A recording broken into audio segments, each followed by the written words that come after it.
C'est l'un des cas ovnis les plus documentés, les plus crédibles et les plus connus de France. Avec une tourelle transparente et deux petits êtres qui étaient penchés sur ces lavandes. Il s'agit de l'affaire du plateau de Valensole. C'est pourquoi j'ai choisi de me rendre sur place, afin d'enquêter et de recueillir des témoignages des habitants du village.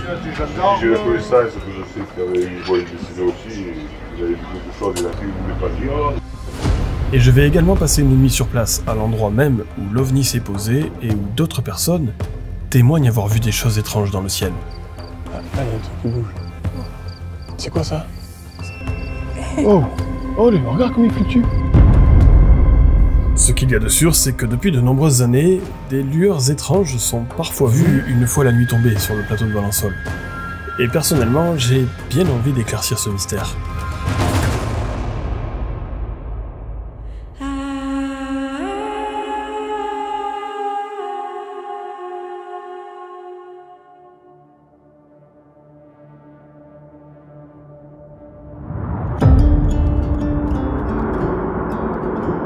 C'est après quelques longues minutes de route sinueuse que je vais arriver sur le plateau de Valensole.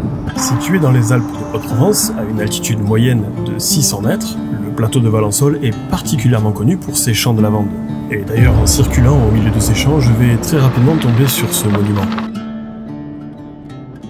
Ok. Bon, apparemment c'est là. Ça y est les amis, près de 60 ans après cet événement, me voilà sur place pour la toute première fois. Et je vous avoue que c'est assez étrange de se dire que ici, en 1965, le 1er juillet, Maurice Mas aurait vu cette soucoupe volante atterrir ici. En effet, ici, le 1er juillet 1965, un cultivateur nommé Maurice Mas va faire une étrange découverte. Il est à peu près 5h45 du matin. Un engin inconnu de forme ovoïde est posé là, au beau milieu de son champ de lavande.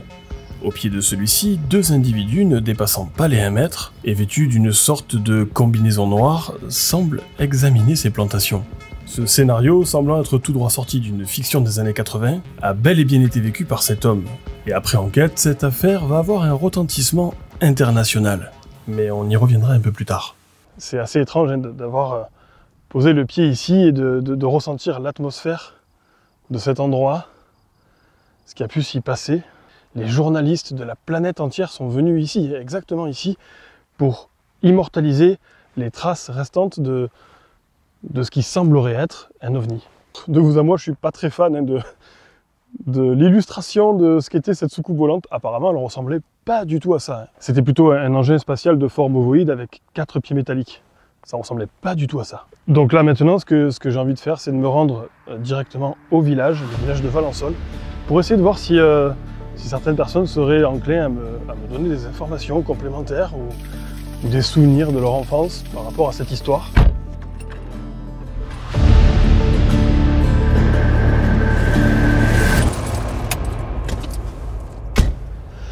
Bon, salut les amis, je viens d'arriver dans le village de Valensole. Alors je pense qu'il y a énormément de touristes, je ne sais pas si je vais trouver des habitants du cru. C'est assez intimidant de se filmer là au milieu de toutes ces personnes qui me regardent et qui se demandent ce que je suis en train de faire avec ma caméra là.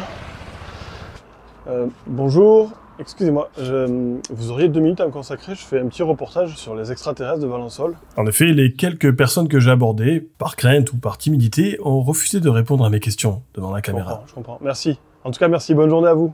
Bon, en tout cas, j'ai pas encore récolté d'informations. Mais ce que je peux vous dire, c'est que ce petit village est magnifique. Alors en effet, le village est vraiment magnifique. Mais je vous le rappelle, mon but est d'obtenir des témoignages. Je vais donc prendre la décision de me rendre dans l'un des bars du village. Une petite question, je suis venu ici parce qu'il y a l'affaire de l'extraterrestre de Valensole qui est connue mondialement. Et je voulais savoir s'il y avait des gens ici qui pouvaient me renseigner sur ça. Ah, il a vraiment vu. Tu as vu ce nom, lui, il a vu quelque chose, c'est sûr. Mais oui. Et il est vrai qu'il s'est posé quelque chose, il est vrai que pendant des années, il arrive de bouffer auto. Il y a toutes les photos, ouais, des dépôts que les gendarmes ont vu. Ce que viennent de me confier ces habitants du village est assez troublant. L'un d'eux affirme qu'après l'atterrissage de cet objet, la terre en dessous serait restée stérile pendant une dizaine d'années. Apparemment, plus rien n'était capable de pousser à cet endroit, comme si le sol avait été brûlé de l'intérieur. Son ami semble confirmer ses propos et ajoute même qu'il existe un rapport officiel rédigé par les gendarmes de l'époque, et apparemment accompagné de plusieurs photos, prises sur place. Ce rapport existe bel et bien, et j'ai même réussi à me le procurer. Il y est tout naturellement fait mention de ce qu'a vu et vécu Maurice Mas ce 1er juillet 1965, mais également des constatations faites sur place. Car bien que les gendarmes aient cru tout d'abord à une supercherie, ils ont malgré tout sur place mené une véritable investigation. Et d'ailleurs, dans ce rapport, on peut y lire « Nous avons constaté dans un champ de lavande, dont la terre était meuble et fraîchement binée, la présence d'une trace insolite plus récente. Il s'agissait d'une sorte de cuvette peu profonde, d'environ 1,20 m de diamètre. Au centre de cette cuvette se trouvait un trou cylindrique de 18 cm de diamètre et d'une quarantaine de centimètres de profondeur. L'on apercevait aussi 4 sillons peu profonds, d'une largeur de 8 cm et d'une longueur voisine de 2 mètres chacun, qui formaient une sorte de croix ayant pour centre le trou cylindrique. » Et le rapport fait également mention de quelque chose d'intéressant. La terre à cet endroit était compactée. Et ces constatations coïncident farouchement avec les nombreux témoignages des gens qui se sont rendus sur place à l'époque. J'ai eu l'occasion, je pense avoir été le seul ufologue en France à avoir rencontré de face à face Monsieur Maurice Mas. Il y a beaucoup de gens à Valençol qui connaissaient Maurice Mas, qui connaissaient son sérieux et qui peuvent vous dire que Valençol a plusieurs fois été survolé par des UFO.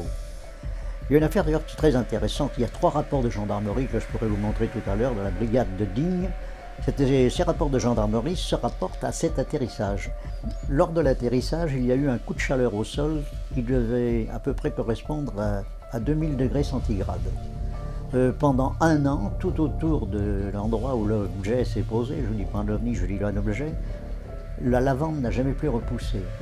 On s'est aperçu que la gravité n'était pas la même que celle qui était tout autour du point d'impact de ce mystérieux objet qui s'est posé et qui a été vu par M. Maurice Mas. L'affaire est très très sérieuse, il y a 3 rapports de gendarmerie que je détiens, rapports de gendarmerie concernant cet atterrissage, concernant l'attitude du témoin. En effet, plusieurs observations semblent avoir été faites sur le plateau de Valençol. Il y a une autre personne qui a vu quelque chose. Il n'a jamais dit parce qu'il n'a pas voulu passer pour le petit. Il y a beaucoup de gens qui ont dit « nous on a vu quelque chose, nous aussi on a vu ». Mais de peur de passer pour des imbéciles ou des illuminés, on a préféré se taire. Et d'ailleurs, certaines de ces observations sont répertoriées sur le site du GEPAN, cet organisme officiel dédié à l'observation et à l'analyse de phénomènes aérospatiaux non identifiés, ce qu'on appelle les PAN. Alors, le plateau de Valençol serait-il régulièrement visité par des extraterrestres? Comment s'en assurer et comment être sûr que Maurice Mas a bien dit la vérité? Est-ce qu'il aurait bel et bien vu ces 2 extraterrestres au milieu de son champ de lavande? Alors je vais décider de m'intéresser au profil de ce cultivateur. Maurice Mas, âgé de 41 ans en 1965, est donc un cultivateur vivant de l'exploitation du lavandin. Connu et apprécié de tous dans le village, il véhicule une image d'une personne sérieuse et crédible. Mais cette affaire va être un véritable tournant pour lui et sa famille. Bon, là, j'ai réussi à avoir quelques petites infos autour de cette affaire. Je vais essayer d'en savoir un peu plus maintenant en allant voir ce fameux Maurice Chassepoul. Monsieur Chassepoul est l'ancien voisin et ami de Maurice Mas, devenu entre-temps conseiller général et aujourd'hui encore président de l'association de la mémoire vivante du plateau de Valençol. Allez, ok Maurice, c'est à vous. 3, 2, 1, hop! Je m'appelle Maurice Chassepoul, je suis la voix et la mémoire de Maurice Mas. Et aujourd'hui encore, 60 ans, quasiment jour pour jour après cet événement, Monsieur Chassepoul, comme vous allez le voir, se souvient parfaitement de cette affaire. Maurice Mas, voilà un homme qui n'aurait jamais pensé qu'un jour ou l'autre, le monde entier parlerait de lui. Ça, c'est une chose qu'il faut bien se le mettre dans l'idée. Le matin où il va dans son champ, vers les 5h30, pour biner ses jeunes de lavande, je ne pensais pas l'histoire qui allait lui arriver, parce que d'abord, il s'est arrêté, il a arrêté son tracteur, et puis pendant qu'il fume, il entend un genre de sifflement. On dit que c'est ce sifflement. Bon, donc il se lève, et quand il rentre dans le champ, il dit qu'est-ce que c'est ça?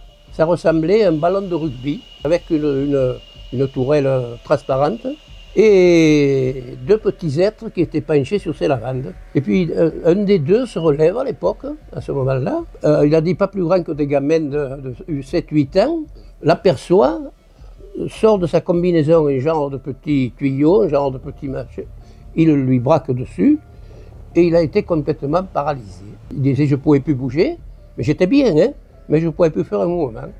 Et pendant ce temps, ces deux petits êtres, alors il dit d'abord, de grosses têtes, pas de cou, la bouche un genre de rond. Et il dit, j'entendais comme un gargouillement quand ils discutaient entre eux. Puis il disait, j'avais presque un peu l'impression qu'ils se moquaient un peu de moi. Mais il dit quand même, dans le regard, je lisais de la bonté et pas de l'agressivité. Ces deux petits êtres remontent dans l'habitacle et on les voit à travers le dôme en verre. Ça se soulève, sans bruit, rien, sans retort, et ça disparaît à la vitesse de l'éclair sur Manosque. Alors, sur le coup, parce qu'après il est revenu à lui, il n'a pas été évanoui, il a commencé à bouger les bras, puis il s'est aperçu que la terre était détrempée, toute striée, comme s'il y avait eu une poussée exceptionnelle, toutes ces lavandes étaient calcinées, mais sur une superficie pas plus grande qu'ici. Hein. Alors, ce qui est déjà un peu étrange, c'est que cette terre qui était meuble, qui était détrempée, est devenue dure comme du béton armé dans la journée. En effet, comme on a pu le voir un peu plus tôt, ces traces ont été relevées, photographiées et consignées dans un rapport de gendarmerie. Plusieurs échantillons de terre vont être prélevés sur place et examinés scientifiquement. C'est Pierre Guérin, célèbre astrophysicien français, chercheur au CNRS, spécialiste du rayonnement cosmique, connu et reconnu pour sa rigueur scientifique, va s'intéresser à ces prélèvements et ses conclusions posent question. D'après lui, ce qu'il y a de rassurant, c'est qu'aucune trace de radioactivité n'a été détectée sur le lieu. Mais il y a un détail intrigant, le taux de calcium, quasiment inexistant dans les alentours, atteint ici 18,3% dans les échantillons prélevés, à l'endroit même de l'atterrissage. Et d'après Pierre Guérin, cette anomalie, associée à l'infertilité persistante des sols depuis le 1er juillet 1965, serait potentiellement le symptôme d'un phénomène physique appelé le courant de Foucault. Le courant de Foucault est un puissant rayonnement électromagnétique, et qui, d'après Pierre Guérin, aurait été ici généré potentiellement par cet engin, vu par Monsieur Mas. En 1974, c'est le journaliste Jean-Claude Bourré qui va à son tour interroger Maurice Mas sur ce qu'il a vécu. Et ils étaient comment? Vous pouvez me les décrire? Pas trop beaux, hein. Très petits, en couleur comme nous, hein. Ces êtres-là, ils avaient quelle grandeur? 1 mètre à peine, 1 mètre 5, 1 mètre 10. Et alors quand vous êtes arrivé vers cette soucoupe-là, qu'est-ce qui s'est passé? Oh, il s'est passé qu'ils m'ont vu, c'est là qu'ils m'ont arrêté. Ils sont paralysés, puis après ils sont venus discuter un petit moment entre eux, puis ils sont remontés dans l'appareil, ils sont repartis. Alors vous dites qu'ils ont discuté entre eux, qu'est-ce qu'ils ont dit? Ah, je sais pas si j'entendais pas parler, ça gargouillait, mais j'entendais rien d'autre, ouais. Qu'est-ce que vous avez pensé? Vous avez senti qu'ils ne vous étaient pas hostiles, semble-t-il? Ouais, non, pas du tout. Vous l'avez ressenti, ça? Oh, ouais. Quand vous avez été, en quelque sorte, plus ou moins paralysé par ces deux êtres-là, vous avez dormi après? Oh, beaucoup plus longtemps, ouais. Combien de temps par nuit? Oh, au moins 10 ou 12 heures. Et habituellement, vous dormiez combien? Oh, c'est 6 heures. Il ne pouvait plus se réveiller. Il aurait dormi, peut-être pas toute la journée, mais une grande partie de la journée. Et son épouse, qui s'appelait Jeannette, le secouait et dit, Maurice, lève-toi, lève-toi. Il ne pouvait plus garder une montre. Ou à l'avancer, ou à le reculer, ou à le se bloquer. Voilà. Tout ça, ça ne s'invente pas. Un jour, je vais voir Jeannette, et même après le décès de Maurice, j'allais toujours un peu la voir pour un peu parler. Et elle m'a dit, écoute, je vais te dire une chose. Un an après, hein, dans la vallée des Prés, il lui a dit, écoute, je viens de les revoir en l'air. Il lui a dit, c'était tellement beau que j'aurais voulu que tu sois à mes côtés. Mais surtout, ne recommençons pas l'histoire d'il y a 1 an. Tu n'en parles pas. Et Jeannette, son épouse, m'a dit, si Maurice avait accepté, à cette époque-là, l'argent que le monde entier lui offrait pour aller parler en Chine, en Russie, de partout, mes petits-enfants, s'il avait accepté, mes petits-enfants n'auraient pas besoin de travailler. Il n'a jamais voulu 1 centime. Il n'a pas répondu à aucune lettre. C'est moi qui ai tous les courriers. Mais alors, si ce n'est ni pour l'argent ni pour la célébrité, si Maurice Mas a été mis en doute, pris pour fou, ou encore traqué par la presse au point même de ne plus jamais répondre aux médias, pourquoi avoir ébruité l'affaire? Et là encore, c'est Monsieur Chassepoul qui va nous éclairer sur ce détail. Et puis, il se dit, mais qu'est-ce que j'ai eu? J'ai eu une hallucination, quoi, j'ai rêvé. Et pourtant, il y avait bien les traces. Bon, finalement, il est allé voir un ami, là, qui a un bar, qui s'appelait le Bar des Sports. Et son ami s'appelait André Moissin, on l'appelait Dédé. Et il vient le voir et il lui dit, écoute, il m'est arrivé quelque chose que J'en suis encore tout tremblant. Ah bon, qu'est-ce qui t'arrive? Et dans le bar, hein, il me raconte ce qu'il vient de voir. Et alors il écoute surtout, son ami, surtout, n'en parle pas, hein, parce qu'on va me prendre pour un illuminé, un fou. Quand tu dis ça dans un bistrot, il y a des gens qui écoutent après. Donc, son ami lui dit non, il faut aller voir les gendarmes. Non, non, non, non, on ne va pas voir les gendarmes. Mais si, bon, finalement, il a accepté, ils sont allés voir les gendarmes. Les gendarmes ont dit non, on n'a pas le temps maintenant. Ils y sont allés le soir avec la lampe électrique pour voir. Et puis, il a dit aussi à sa fille, il a mené sa fille, qui s'appelait Marie-Claude, viens voir ce que j'ai vu sur le champ. Donc, du fait que ça s'est dit, que ça a commencé, alors là, le bouche à oreille, ça...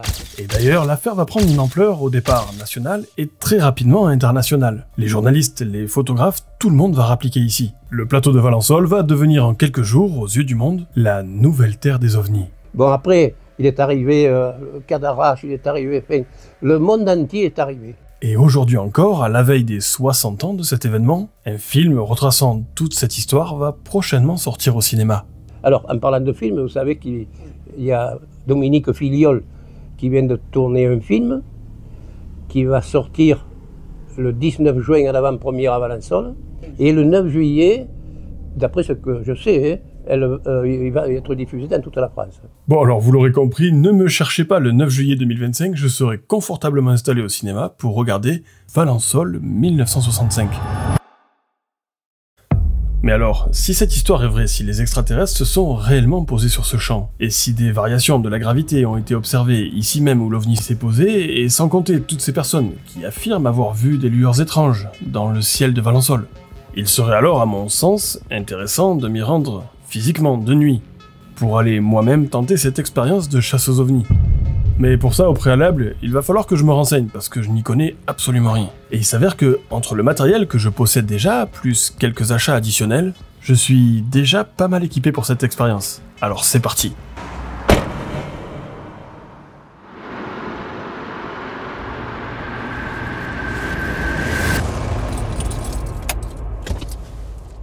Bon les amis, ça y est, on vient d'arriver sur le lieu. Donc voilà, c'est le grand soir. On va rester ici toute la nuit normalement pour voir si on arrive à observer quelque chose dans le ciel. Il y a eu plusieurs observations qui ont été faites dans les alentours, pas forcément ici même, mais sur tout le plateau de Valensole, il y a eu plusieurs observations de fait. Donc voilà, on tente notre chance ce soir.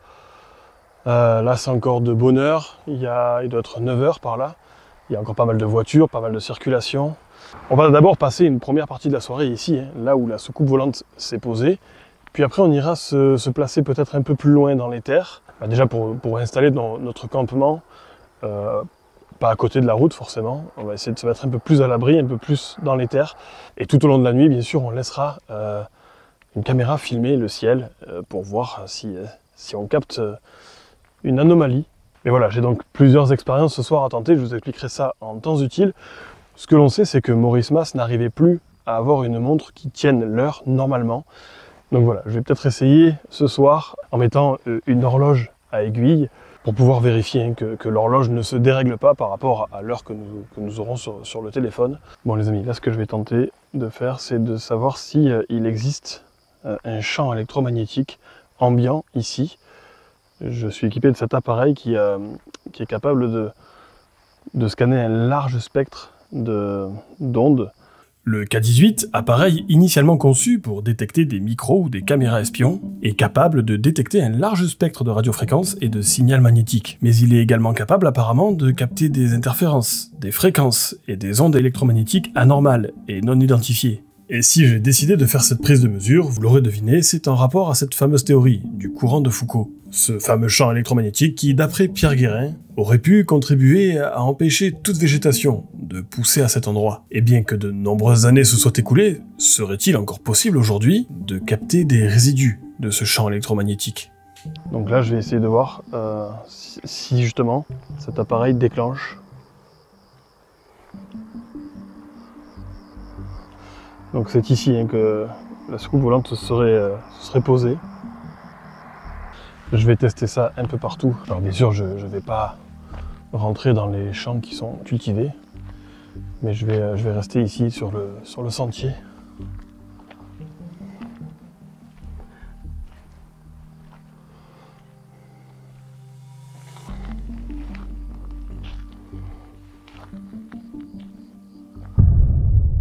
Bon, comme vous avez pu le voir, hein, ça n'a rien donné. Il n'y a aucun champ électrique, aucun champ électromagnétique. Il n'y a pas non plus de réseau téléphone. Bon, mon téléphone est dans la voiture, donc forcément il ne peut pas le capter. Ça m'aide déjà à savoir, pour ce soir, s'il y a un déclenchement. On pourra se poser la question si c'est d'ordre ovni ou pas. C'est assez particulier comme expérience que je vais tenter ce soir. Je ne sais pas si on aura l'occasion d'observer quelque chose. Ce serait dingue en tout cas. En attendant que la nuit tombe, on va rapidement se restaurer avec Virginie. Et je vais également mettre en place ma fameuse expérience autour de l'horloge. Car je vous le rappelle, Maurice Mas, après avoir vécu cette expérience, n'aurait apparemment plus jamais pu garder une montre sans qu'elle se dérègle. Il ne pouvait plus garder une montre. Hein. Ou à l'avancer, ou à le reculer, ou à le faire bloquer. Bon les amis, comme vous pouvez le voir, niveau horloge, je me suis pas moqué de vous. Hein. On a pris carrément une horloge de maison. Et là on regarde si on est ok par rapport à l'heure du téléphone. Donc ok, 21h56. On est bon, donc ça c'est la première des expériences que je vais mettre en place. Je vais aller la mettre directement ici.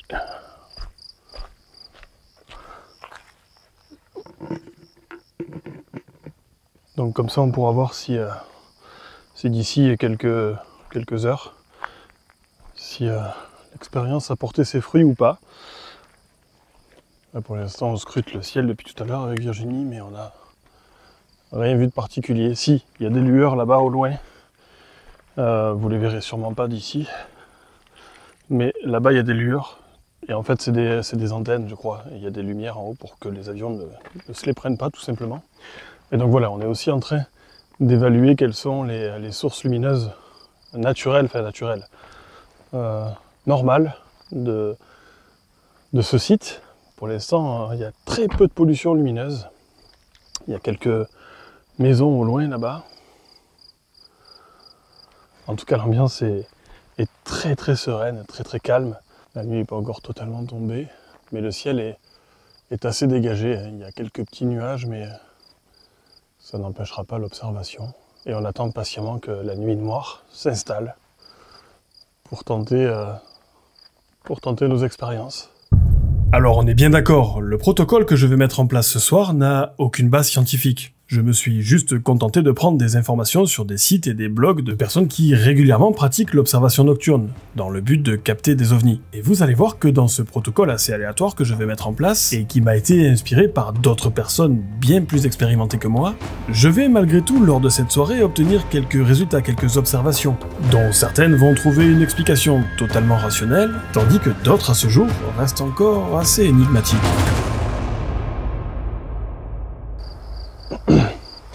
Bon, ça y est les amis, ça fait quelques minutes déjà qu'on observe. Pour l'instant, on n'a rien vu de particulier. Si, on a vu des avions, mais c'est très reconnaissable. Ça clignote. Après, il y a des points lumineux qui se déplacent très lentement. Et ça, alors il y en a un là justement que je vois juste là. Tu le vois? Ouais. Alors je vais essayer de vous le filmer, c'est très compliqué. Très compliqué. J'arrive pas. Ah ça y est, je l'ai.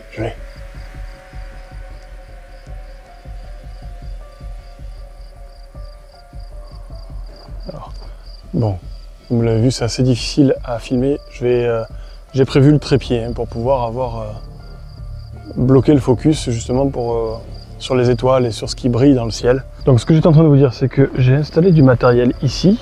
Là on a un capteur EMF.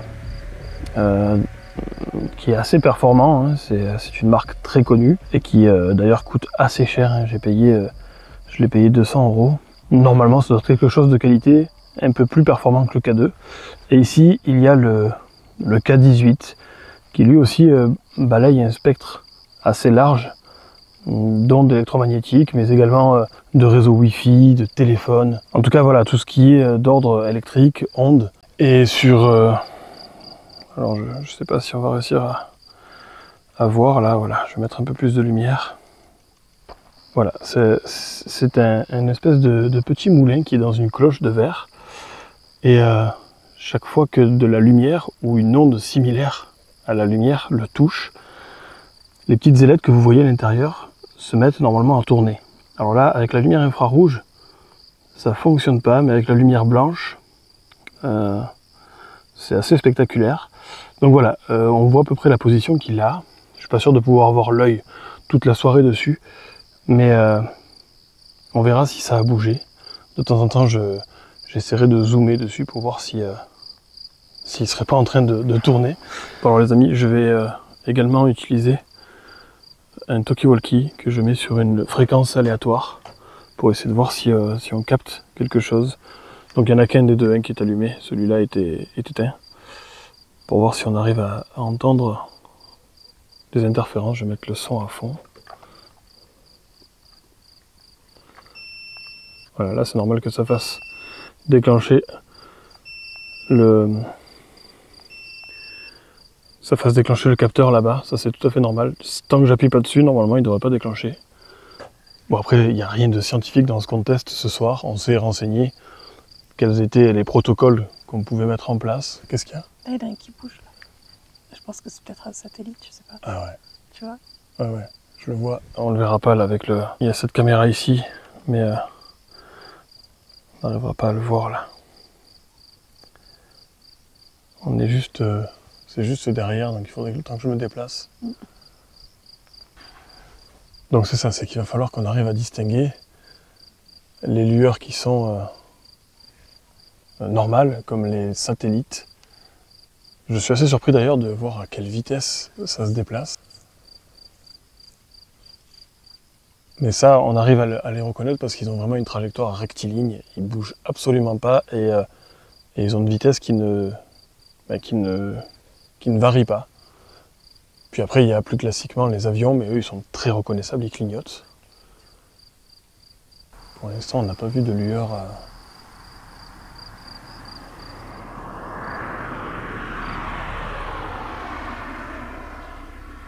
Il y a des jumelles là? Non, je vais aller chercher. Ah, c'est sur le tableau de bord, je crois. Ouais.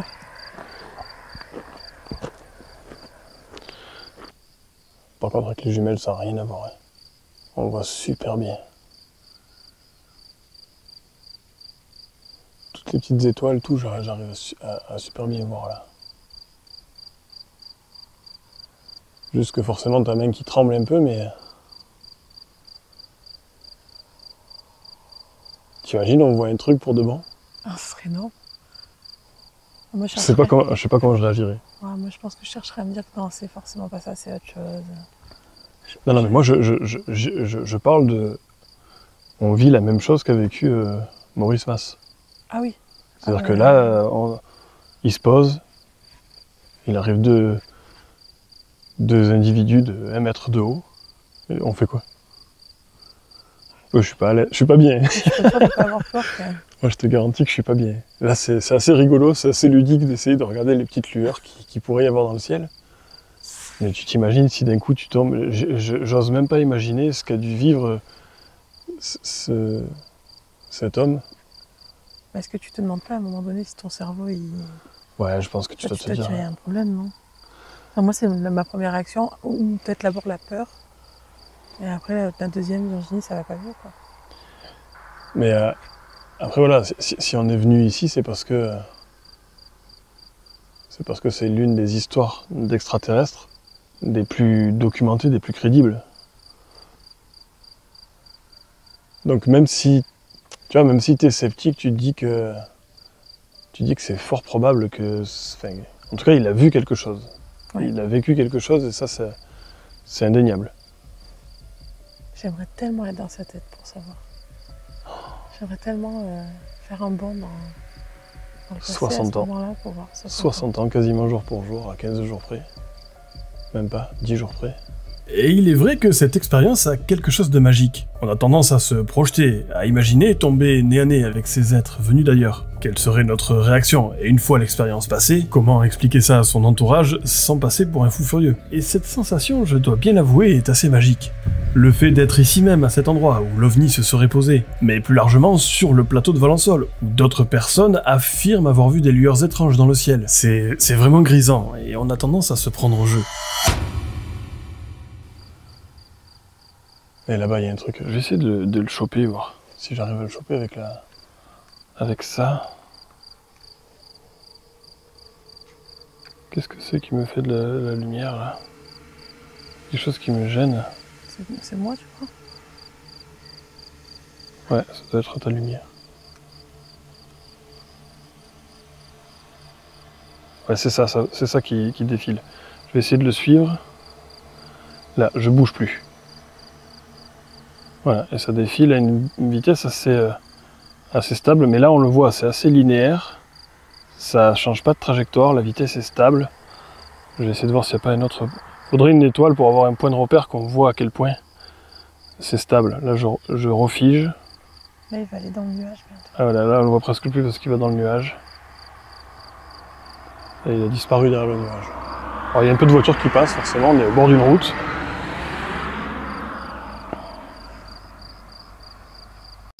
Alors si on filme dans cette direction, c'est parce que le témoignage de Maurice Mas, mais également d'autres observateurs, ont souvent vu alors, la soucoupe volante que Maurice Mas aurait vue il y a 60 ans a décollé et est parti dans cette direction, la direction de la ville de Manosque. Après avoir passé de longues minutes, le regard plongé dans les étoiles, quelque chose nous a échappé. Quelque chose qui ne venait pas du ciel, mais du sol. Il me semble qu'il est sur 2 voyants, alors que j'avais réussi à le stabiliser sur 1. Non. 2 ou 3 voyants, on dirait. 3 même, hein. Alors là, je viens de me rendre compte d'un truc, c'est que on peut régler le K18, on peut le régler à une sensibilité en prédétection, si on veut. Je ne saurais pas comment l'exprimer autrement. Et là, je l'avais mis sur une LED, et je vois qu'il a progressé, qu'il est monté à 3 LED. En effet, le K18 est doté d'un variateur nous permettant de régler sa sensibilité. Et comme on peut le voir sur ces images, au début de l'expérience, j'ai réussi à le stabiliser sur la première LED. Et pourtant, comme on le voit maintenant, environ après 1 heure d'observation, 2 voyants supplémentaires se sont allumés sur l'appareil. Mais pourquoi?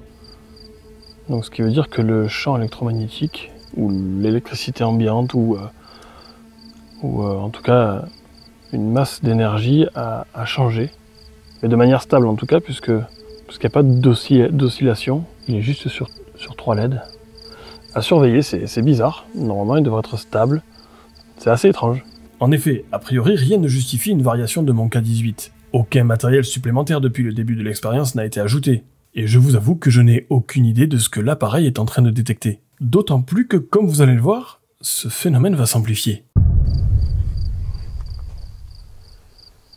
Alors les amis, j'ai une longue vue, une longue portée infrarouge. Et je crois que c'est, pour le coup, c'est l'un des meilleurs appareils qu'on ait là pour pouvoir filmer les étoiles. Ah, là il y a un truc qui bouge. Là. Ouais, ça je l'ai. Je l'ai. Mais c'est quoi ça? Ça, moi, je vois pas. Ah, je l'ai bien là. Oui, ça y est. Alors quand il n'y a pas d'étoiles autour, on voit pas qu'il bouge, là je le suis. Mais voilà, là il y a des étoiles autour. Et ça c'est quoi? C'est un satellite, tu penses? Ouais, je pense, ouais. En tout cas, il est bien lumineux. Ah, c'est incroyable.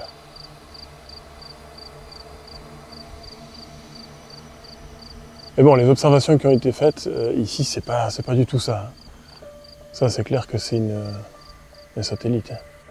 La suite de notre observation du ciel ne va rien apporter de plus. En revanche, et à plusieurs reprises, c'est le K18 qui va se manifester, sans que nous trouvions d'explication. Oh! C'est l'appareil là-bas? Oui. Oh, regarde comme il fluctue. Ah oui. Les amis, j'ai le K18 qui s'affole. Bon, les amis, c'est vraiment un mystère, ce K18 là. Il vient une fois de plus de sonner. C'est ça, ce qui est particulier, c'est que ça a monté petit à petit. Mais il y a eu des fluctuations au bout d'un moment. Ouais.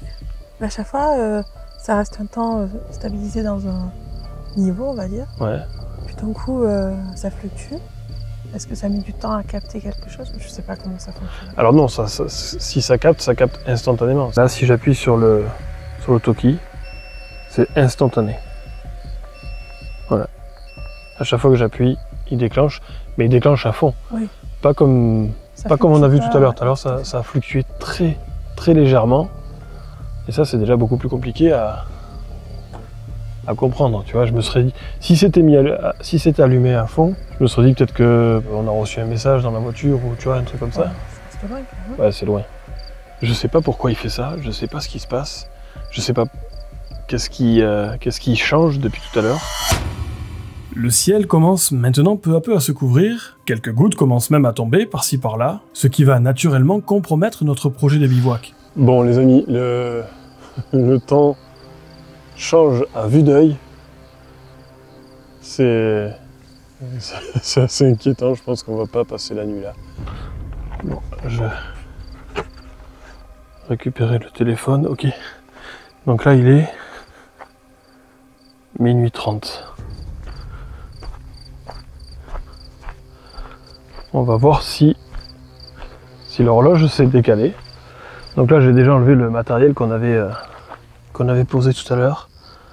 Non, c'est ça, minuit 30. Et là, minuit 30, ok. Bon, il n'y a pas eu de décalage entre l'horloge à aiguille et l'heure du téléphone. Ces plus de 3 heures d'observation sont passées à une vitesse incroyable. Et bien que nous n'ayons pas vu d'OVNI, certains événements sont assez troublants. Et tout particulièrement, comme vous l'avez vu, le déclenchement du K-18. Quelle pourrait être cette source d'énergie qui, peu à peu et tout au long de la soirée, a excité mon détecteur? Se pourrait-il que des résidus de ce fameux courant de Foucault soient de nos jours encore perceptibles une fois la nuit tombée? Ou est-ce plutôt la fiabilité du variateur de mon K-18 qui serait à remettre en cause? Eh bien, je vous avoue que c'est un point qu'il va falloir que j'éclaircisse sur mes prochaines expériences. Quoi qu'il en soit, ces quelques jours passés ici à Valençol sur les traces des extraterrestres vus par Maurice Mas et par d'autres ont été très intéressantes et très marquantes pour moi. Bien sûr que si je pars d'ici sans la moindre preuve, j'ai malgré tout eu la sensation de toucher du doigt ce que pourrait éventuellement être une rencontre du troisième type.